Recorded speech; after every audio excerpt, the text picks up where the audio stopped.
नमस्कार, आप देख रहे हैं न्यूज 9 भारत और मैं हूं आपके साथ अशोक चौहान। देश और दुनिया की तमाम खबरों पर आइए डालते हैं एक नजर।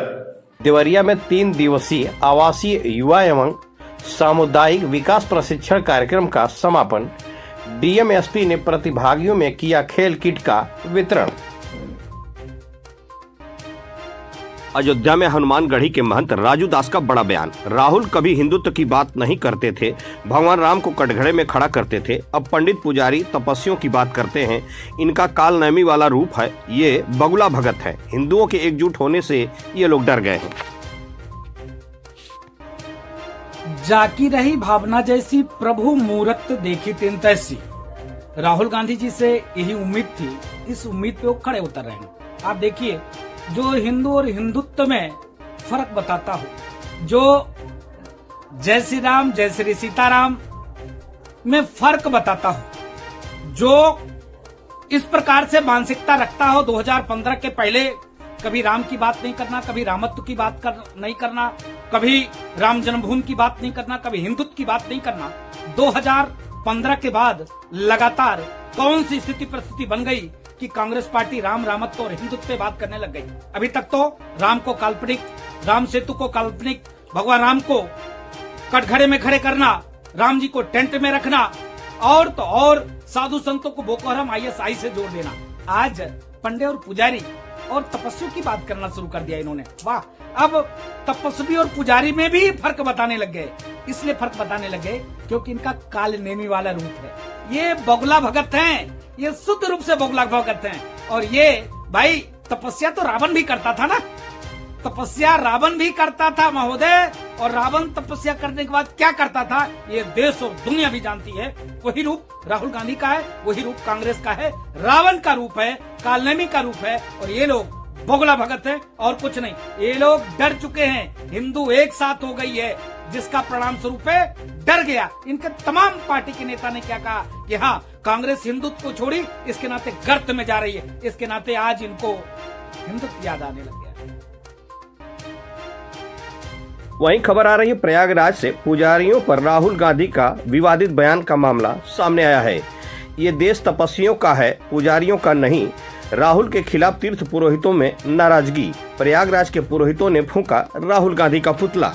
सम्मान करो, धर्म का सम्मान करो, सम्मान करो, सम्मान करो, धर्म का सम्मान करो, सम्मान करो, सम्मान करो। भारत का अपमान बर्दाश्त नहीं, बर्दाश्त नहीं, बर्दाश्त नहीं। भारत का अपमान बर्दाश्त नहीं, बर्दाश्त नहीं, बर्दाश्त नहीं। मुर्दाबाद, मुर्दाबाद, राहुल गांधी मुर्दाबाद, मुर्दाबाद, मुर्दाबाद, राहुल गांधी मुर्दाबाद, मुर्दाबाद, मुर्दाबाद। पुरोहितों का हनन बंद करो, बंद करो, बंद करो।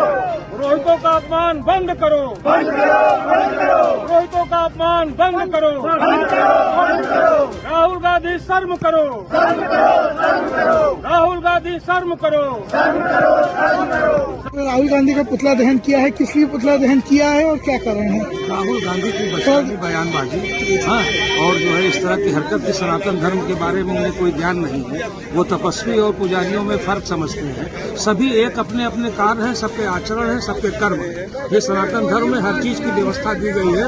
उसी अनुपात में तपस्वी अपना काम करते हैं, पुजारी अपना काम करते हैं, संत महात्मा अपना काम करते हैं, तीर्थ पुरोहित अपना काम करते हैं। है कुल मिलाकर के ये सनातन धर्म का ही सभी विभिन्न प्रकार के अंग हैं। तो किसी एक को भी अगर ये प्रभावित करते हैं तो ये इनकी बचकानी हरकत है। लिहाजा इन्हें सनातन धर्मियों से, हिंदू समाज से, पुजारियों से माफी मांगने की आवश्यकता है। ये माफी मांगे कि हाँ, हमसे गलती हुई। और दूसरा, ये इस सनातन धर्म के जानने के लिए समस्त पुराण, ये सब चीजें जो ज्ञान की चीजें हैं, इसको एक बार अध्ययन करें कि सनातन धर्म में क्या है। तब उनको लगेगा कि भारत की राजनीति में सफल हुए। राजेंद्र पालीवाल, अध्यक्ष प्रयागराज। वहीं पीलीभीत बजाज चीनी मिल पहुंचे MLA स्वामी प्रवक्ता नंद।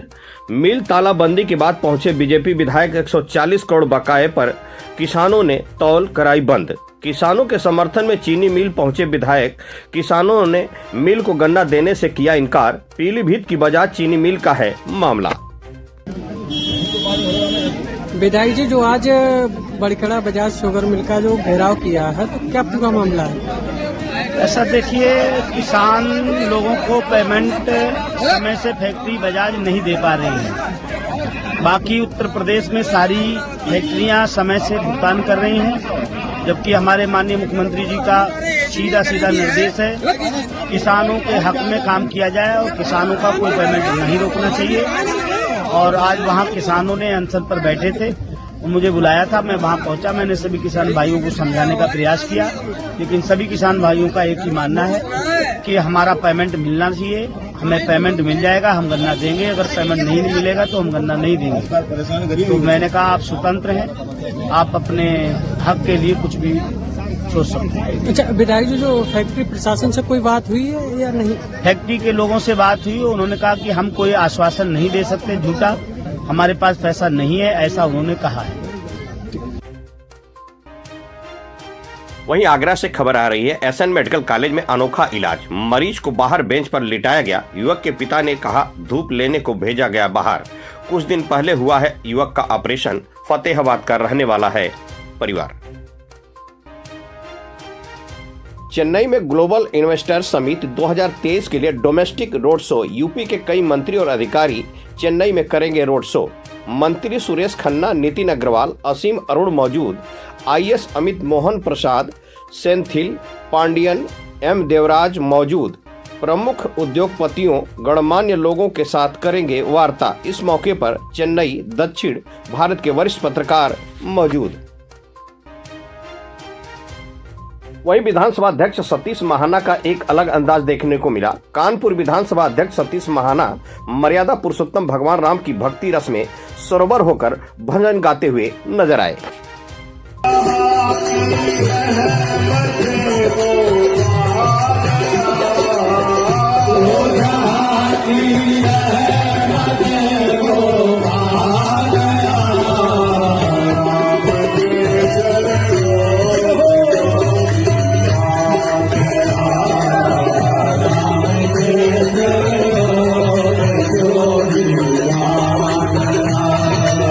राम का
वाराणसी के महात्मा गांधी काशी विद्यापीठ में छात्रों का हंगामा। छात्रों ने जमकर किया तोड़फोड़। विश्वविद्यालय प्रशासन की गाड़ी में भी की तोड़फोड़।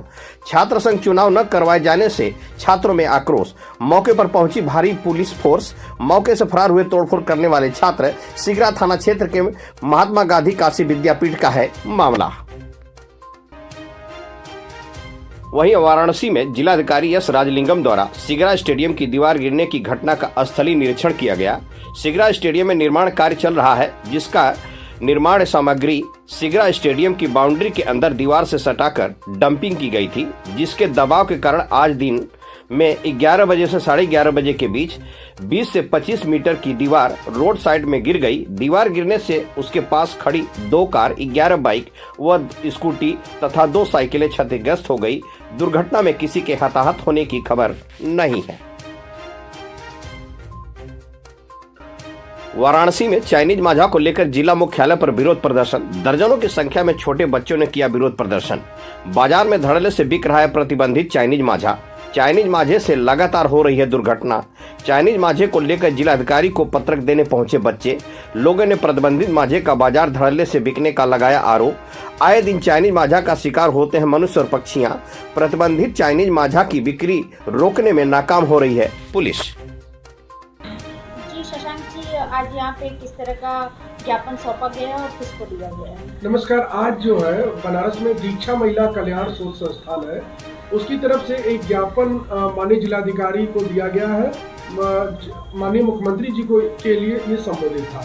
इसमें जो वर्तमान समय में चाइनीज माझे इतनी ज़्यादा बिक्री हो रही है उनकी, और उनकी वजह से प्रतिदिन आप लोग सुन रही होंगी, देख रही होंगी कि कितने ज़्यादा लोगों की दुर्घटना में घायल हो रहे हैं वे लोग। इस संदर्भ में आज एक माननीय मुख्यमंत्री को संबंधित ज्ञापन जिलाधिकारी वाराणसी को दिया जाना था, तो माननीय जिलाधिकारी की अनुपस्थिति में एडीएम सिटी को यह ज्ञापन दिया गया है। तो क्या मुद्दा था आप लोग का इस ज्ञापन को देने का? देखिए, कुछ विशेष मांगे हम लोग की थी। हम लोगों की मांग ये थी कि चाइनीज मांझी की बिक्री को वाराणसी सहित पूरे उत्तर प्रदेश में संपूर्ण रूप से प्रतिबंधित किया जाए। क्या भारत में बंद नहीं करना होना चाहिए? नहीं, बिल्कुल भारत में बंद होना चाहिए, लेकिन चूंकि हम लोग ज्ञापन माननीय मुख्यमंत्री को दे रहे थे, इस नाते हम लोगों की मांग माननीय मुख्यमंत्री उत्तर प्रदेश सरकार योगी आदित्यनाथ जी थी कि उत्तर प्रदेश में कम से कम बंद होना चाहिए।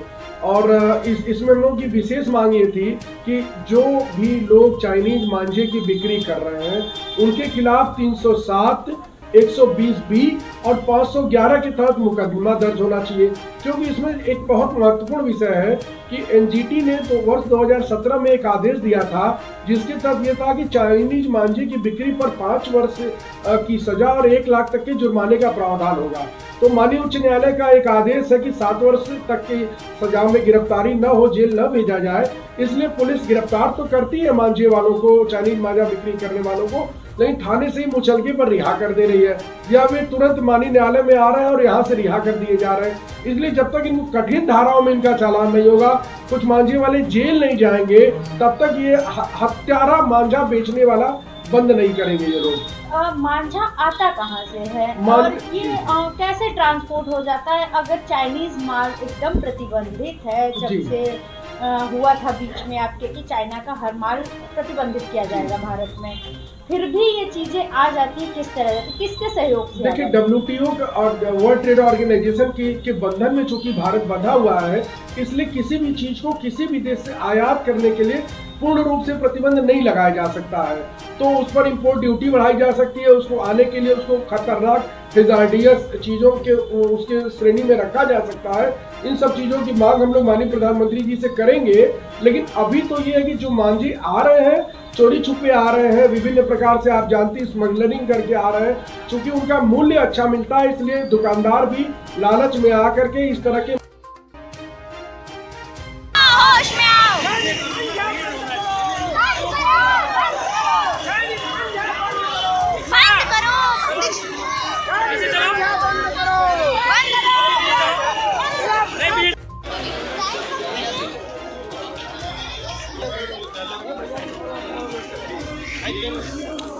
आराम से धीरे धीरे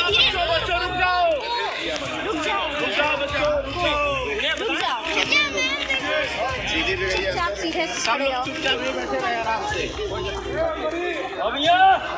चाइनीज मंजा बंद करो, मंजा बंद करो, बंद करो, बंद करो, चाइनीज मंजा बंद करो, बंद करो, बंद करो, चाइनीज मंजा बंद करो।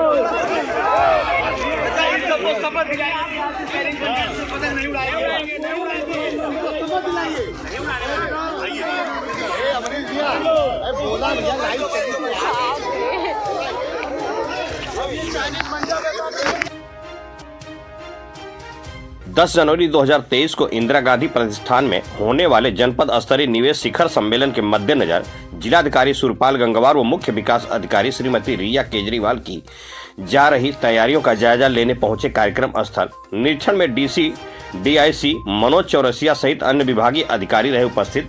जिलाधिकारी द्वारा सभी सेशन हॉल्स का लिया जायजा, अधिकारियों को दिए आवश्यक निर्देश।